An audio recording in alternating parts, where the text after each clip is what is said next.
ভাই বিশ্বাস করো আমি আমার লাইফে জীবনে বিড়ি খাই নাই, বাট আমি বাইরে থেকে আইসা আমার আম্মায় যদি আমার চুইংগাম চাবাইতে দেখে তাইলে রে ভাই আমার আম্মায় আমার উপরে ড্রাগ টেস্ট শুরু করবো। মানে পুরো মুখ থেকে শুরু করে আমার গেঞ্জি মেঞ্জি সুইদা শুকা শুরু করবো। পারলে তো আমার প্যান্টও খুললে লইব যে আমার প্যান্টে কোনো লাইটার মাইটার আছে নাকি, মানে এত সন্দেহ। তো একদিন আমার আম্মায় আমার বাজার করতে পাঠাইছিল, আমি রে ভাই বাজার টাজার করে দেখি 12 টাকা বাচ্ছে। তো আমি রে ভাই ওই টাকা দিয়া 5 টাকা 2টা পুরি আর 2 টাকার একটা সেন্টার ফুড খাইতে খাইতে বাড়ি ঢুকলাম। ঢুকারে ভাই আমার আম্মায় সেন্টার ফুড খাওয়া দেখে শুরু করছে, কিরে সেন্টার ফুড খাস কেন, বিড়ি খাইছস নাকি?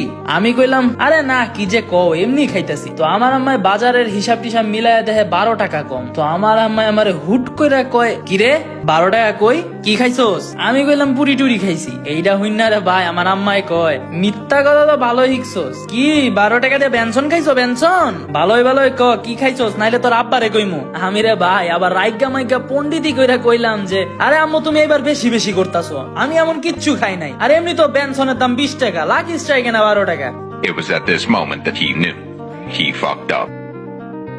কত বড় বলো দামি যেই না এটা কইছি বাকিটা ইতিহাস। আমার মনে হয় না তোমাদের আর এক্সপ্লেন করা লাগবে যে পরে আমার কি হয়েছিল। খালি এইটুকু হিন্না রাখো যে ওই দিন রাতে আমি বাড়ি ঘুমাইতে পারি নাই। তোমাদের উপরেও যদি তোমাদের আম্মা এমন ইনভেস্টিগেশন চালায় তাইলে রে ভাই আমারে কমেন্টে জানাও, আর এরকম ভিডিওর জন্য রে ভাই ফলো মারো।